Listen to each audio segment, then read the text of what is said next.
சமீபத்துல தெருநாய்கள் பற்றிய விஜய் டிவி நீயா நானா நிகழ்ச்சி பேசும் பொருளா மாறிச்சு. இத பத்தி பொதுமக்களும் கருத்து தெரிவிச்சிட்டு வராங்க.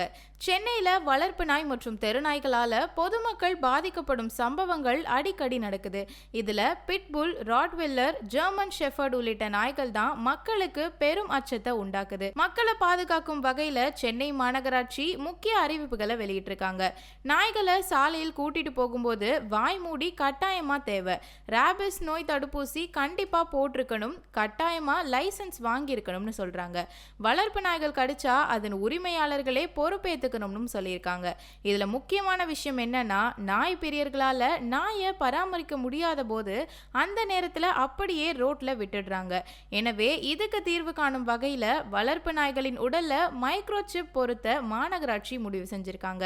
அக்டோபர் மாசத்துல இருந்து வளர்ப்பு நாய்களுக்கு மைக்ரோசிப் பொருத்துவது கட்டாயமாக்கப்பட்டிருக்கு.